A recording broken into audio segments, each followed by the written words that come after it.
faut bien reconnaître que Stéphanie a des aptitudes et un talent très particulier. Et nous en sommes très conscients. Mais ce qui nous touche le plus, c'est sa capacité de saisir les problèmes du monde, saisir les souffrances que les gens autour d'elle vivent et de vouloir trouver des solutions à ces souffrances-là. C'est cet enfant à part, mais aussi enfant à part entière, qui a choisi de motiver, d'encourager, de toucher la corde sensible de ceux qui peuvent et devraient croire en elle. Avec comme leitmotiv, la vie appartient à ceux qui osent. Un message transmis lors d'une conférence donnée devant les étudiants, professeurs et enseignants de la faculté de médecine et des sciences biomédicales de Yaoundé. Une invitation faite par le doyen de la faculté, le professeur Tétani Ekoé.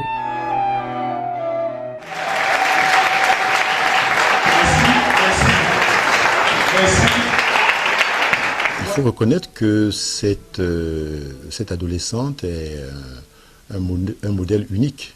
C'est extraordinaire. Les talents que cette fille a sont manifestement au-delà de la norme, à la fois dans notre pays et dans le pays des États-Unis, où elle a été élevée et éduquée. Pourquoi nous l'avons fait venir dans cette école pour l'écouter? C'est parce que, je vous rappelle, notre école est quand même une école dans laquelle on cultive un certain nombre de valeurs, auxquelles, de façon coïncidente, elle revient à son âge et qu'elle a cru devoir dire dans ses mots d'adolescente à la jeunesse de notre faculté. Ces valeurs sont, je vous le rappelle quand même, tiennent à la probité, à l'éthique, au respect de la déontologie, c'est-à-dire des règles de savoir-vivre, des règles du respect de ce qu'on appelle le contrat social. Stéphanie Mbida, du haut de son mètre 65, nullement impressionnée par le parterre des invités et sous l'œil attentif et attendri de son père, a choisi de parler aux médecins de l'importance du bénévolat. Vous, l'étudiant médecin, avez également l'opportunité d'instaurer le bénévolat au Cameroun et d'en faire un élément fondamental de la mentalité de ce pays. Voici une des multiples raisons pour lesquelles il est absolument nécessaire qu'un grand nombre d'adolescents et de jeunes adultes camerounais fassent régulièrement du volontariat. Le taux de chômage très élevé au Cameroun est dû en grande partie au fait que les jeunes Camerounais diplômés des universités ne démontrent pas la capacité de transformer leurs connaissances livresques en des inventions ou en des nouveaux procès, à partir desquels des compagnies naîtra qui pourraient employer des milliers d'autres personnes. Les jeunes Camerounais développeraient, entre autres, cette aptitude de pouvoir discerner les problèmes autour d'eux et d'être à même de commencer et de mener des projets à terme s'ils pratiquaient régulièrement le volontariat. Elle a poussé plus loin encore, en puisant dans les travers de la vie quotidienne. D'après les conversations que j'ai eues avec des jeunes personnes, dont certains étaient des mototaximans, ces derniers n'observent pas les règles de la route parce qu'ils se disent qu'ils vont aller plus vite ainsi, arriver à la destination plus rapidement et gagner plus d'argent de cette manière.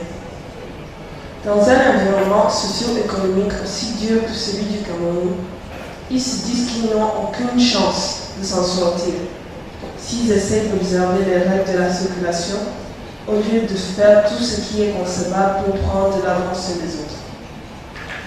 Ce que nous observons est proportion tant au morceau taxinal n'est qu'une forme amplifiée d'un phénomène qui est pratiquement devenu la norme au Cameroun. À la fin de la conférence, subjugués et admiratifs, les questions des étudiants se bousculaient. Le bénévolat, c'est important pour la croissance démographique, spirituelle et même économique du pays. Mais ma demoiselle Stéphanie Mbida, ils donnent la fleur, donne la piste.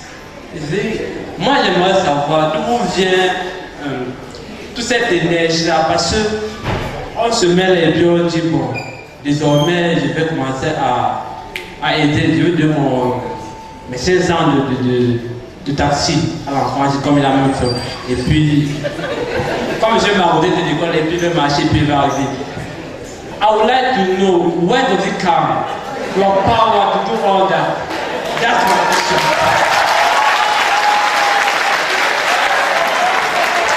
Donc ma question est de savoir qu'est-ce que Stéphanie Mbida pense de la gangrène qui mine notre société, qu'est la corruption. Qu'est-ce qu'elle pense de cela? Merci. Je voudrais juste une petite question à adresser à Stéphanie. Bon, Stéphanie, lorsque moi je te vois, c'est un peu comme si tu es une apôtre qui est venue, je ne sais pas, une apôtre qui est venue faire je dirais des prédications en quelque sorte pour l'Afrique et le Cameroun en particulier. Mais la question que je me pose, c'est que lorsque tu viens, maintenant, est-ce que tu as pensé à former des disciples qui vont rester continuer à faire ce que vous pensez du système de protection sociale au Cameroun? Est-ce que vous ne pensez pas que l'État devrait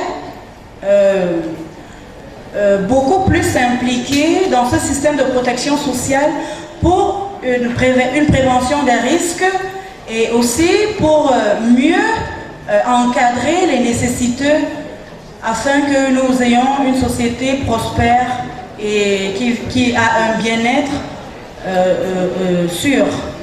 Je fais partie de ces gens qui veulent, je pense sincèrement, aider leur pays, mais qui, en regardant les mentalités qui se développent tous les jours, qui vont de mal en pire, ont souvent envie de prendre leur jambe à l'heure pour les enfuir. Mais le message que tu as passé aujourd'hui, c'est pas la première fois que je l'entends, mais je ne sais pas pourquoi il m'a particulièrement touché.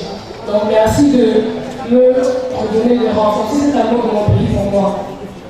Bon, mes questions, je vais commencer en demandant déjà, tu as pris l'exemple des médecins qui sont bien nantis, qui ont de belles maisons, beaucoup de voitures et tout. Quand on est un médecin, je vais dire avec un niveau de vie moyen, parce que tu as dit déjà que les patients seront ces personnes-là qui seront des Camerounais moyens. Donc en principe, nos rentrées financières devraient aussi être moyennes. Quand on est à ce niveau-là, comment est-ce qu'on peut vraiment s'impliquer dans cet acte de bénévolat, de volontariat? Mais au-delà de l'émerveillement, il faut retenir que cela ne s'est pas fait tout seul. Découvrir que l'on a des qualités ne suffit pas, il faut une volonté à toute épreuve et une discipline d'athlète. Les parents doivent être conscients que chaque enfant a son génie propre. Et il est important pour eux de prendre le temps d'être à l'écoute de leurs enfants. Et dès qu'ils décèlent cette étincelle, cette flamme, très timide très souvent au départ, qui brille en leur enfant, d'être conscient qu'il y a d'énormes sacrifices, d'énormes efforts à faire. Je crois qu'il ne faut pas pour cela maintenant croire que les parents doivent chaque fois se dire qu'ils doivent faire de leur enfant l'enfant, je dirais, hyper doué. Non. Un hyper doué est quelque part quelqu'un qui est un paria dans la société. Mais les parias se gèrent comme les parias. Les gens normaux se gèrent comme les gens normaux. Les étudiants l'ont si bien compris qu'au sortir de la conférence, ils se sentaient boostés dans leurs ambitions. Stéphanie Mbida, c'est juste une fille admirée. Je pense que tous les jeunes devaient faire comme elle, c'est tout ce que je pense. Okay, I am Brian Tegumo. I am a second year medical student in this school. It was a wonderful time with Stéphanie Mbida. It was a wonderful time to appreciate the intelligence, the gift, the talent that God has so much invested in this girl. Une certitude pour le doyen de la faculté de médecine qui enfonce le clou en insistant sur l'importance des valeurs véhiculées par la faculté de médecine et des sciences biomédicales de Yaoundé et portées par une voix juvénile qui y croit profondément. Stéphanie Mbida est venue dire aux étudiants de son âge à la faculté de médecine, le bénévolat est une action sacrée qu'il faut cultiver. Le bénévolat, c'est quoi, madame? Le bénévolat, c'est cette tendance, c'est cette impulsion qui vous mène à vous porter pour faire du bien aux autres, sans en attendre ni commerce, ni rétribution. Et qui finalement, quand vous y pensez bien, est quelque part caché dans l'intervention du médecin, qui d'abord se porte au secours de celui qui souffre et agit pour soulager, pour apporter ses soins et rendre l'espoir à celui de ses prochains qui est en détresse. Il va plus loin encore, le doyen, en rappelant que, et je cite, « Le bénévolat est un état d'esprit qui doit de façon durable guider l'esprit du médecin, du dentiste, du pharmacien. Parce que s'agissant de la santé des populations, le médecin ne devrait pas être celui qui marchande de son expertise. » Fin de citation. Et nous d'ajouter que le médecin devrait se sentir en toute humilité comme un homme ordinaire appelé à des fonctions exaltantes, sauver des vies. Un homme, tout simplement, au milieu des siens, comme Stéphanie. Depuis que je suis née, je n'ai jamais vu une merveille comme celle-ci. J'ai toujours appris qu'il y a des génies dans le monde, mais je n'ai jamais eu l'idée qu'un génie peut m'approcher de si près.